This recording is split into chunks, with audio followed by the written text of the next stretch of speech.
안녕하세요. 책사입니다. 우리의 옛 이야기 시작하겠습니다. 옛날 어른 마을에 마음씨 착한 머슴과 악한 주인이 있었다.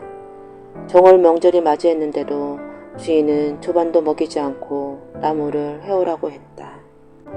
산으로 가 나무를 한 짐쯤 했는데 벼랑간 산돼지가 와서 살려달라고 했다.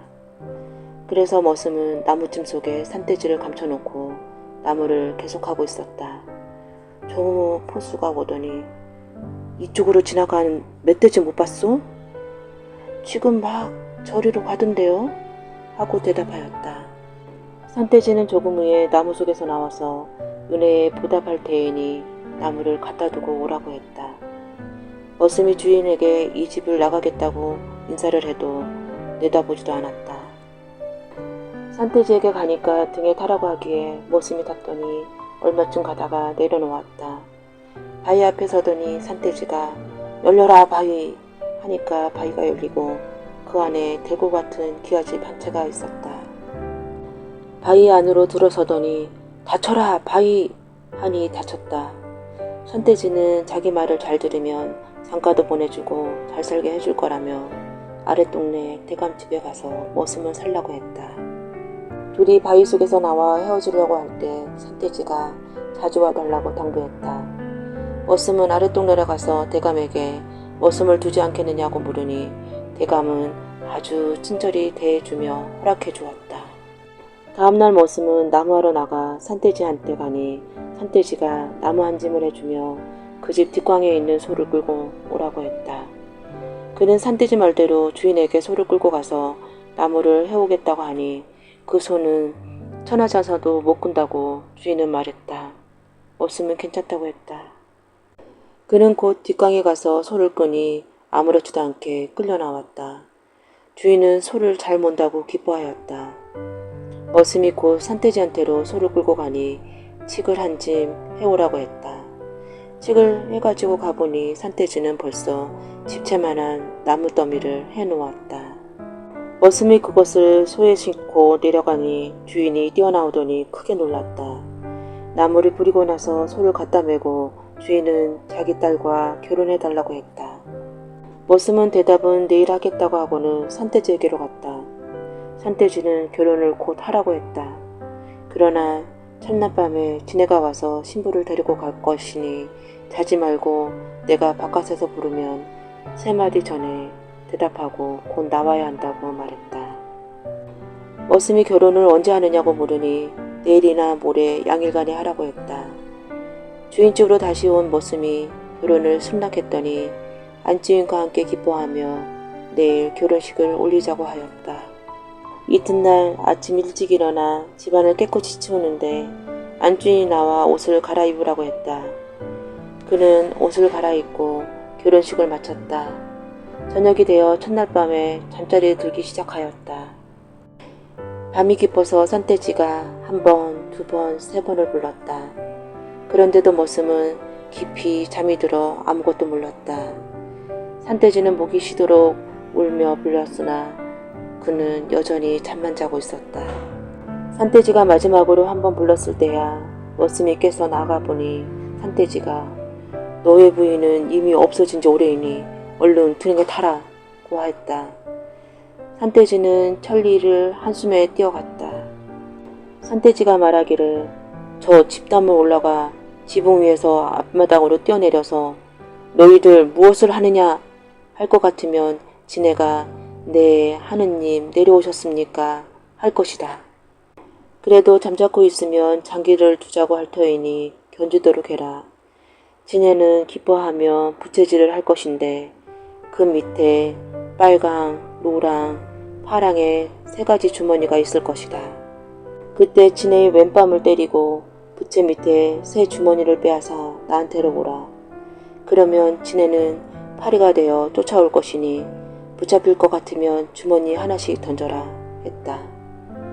머슴이 지붕에서 뛰어내리며 너희들 무엇을 하고 있느냐 하니 정말 지네는 네 하느님 오셨습니까 하고 안으로 모시고 들어가더니 장기를 두자고 했다. 몇 알을 놓기도 전에 지네가 이기자 지네는 기뻐서 산돼지 말대로 부채를 꺼내 부채질을 하는 것이었다. 그때 맨밤을 갈기며 주머니 셋을 빼앗아 가지고 도망쳐 나왔다. 산돼지를 타고 얼마쯤 달리니 지네가 쫓아오며 뒤에 다얼랑말랑했다. 머슴은 얼른 노란 주머니를 먼저 던지니 뒤에는 가스덤불이 몇 천리가 생기는 것이었다. 그런데도 지네는 여전히 쫓아왔다. 다시 파란 주머니를 던지니 큰 바다가 생기자 지네는 파리로 변해 뒤를 바짝 따라왔다. 산돼지는 여전히 달리고 있었다. 이번에는 빨간 주머니를 던지니 지네는 타 죽고 말았다. 산돼지에게 그 얘기를 하니 뒤돌아 뛰기 시작했다. 산돼지가 말하기를 그 집에는 광이 12이 있다. 첫째 광에는 죽은 사람들을 살리는 빨간 열매와 흰 열매가 들어있는데 빨간 것을 입에 물고 살아라 하면 살고 흰 것을 머리에 쓰고 혼 살아라 하면 혼이 산다.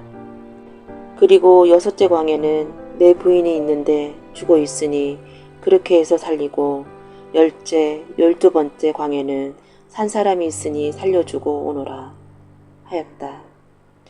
머슴은 많은 사람을 살리고 저와 둘이 산돼지 등을 타고 집으로 왔다. 얼마 후 산돼지가 나는 내일 하늘로 올라가니 내 가족을 잘 묻고 행복하게 살아라 하였다. 머슴은 산돼지가 하늘로 올라간 날을 잘 알아두어 죄를 지내며 행복하게 살았다. 옛날 아주 옛날 깊은 산 중에 할아버지와 할머니가 살았는데 늦도록 자식이 없었다. 하루는 할아버지가 산으로 나무하러 갔는데 큰 구렁이가 콩을 칭칭 감고 막 잡아먹으려고 하는 것을 보았다. 그래서 할아버지는 활로 구렁이를 쏘아 죽이고 꽁을 살려주었다. 얼마 후에 할머니에게 뜻밖의 태기가 있더니 아들을 낳았다. 그 아들이 자라 장가를 가는데 마침 방중 옆을 지나가게 되었다.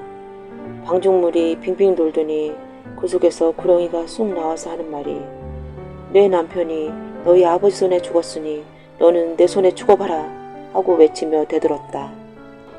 아들은 지금 내가 장가를 가는 길이니 내가 가지 않으면 신부집에서 야단이 날 것이요. 또 나를 기다리는 신부가 딱하니 혼례를 올리고 올 때 죽어도 좋다고 말했다.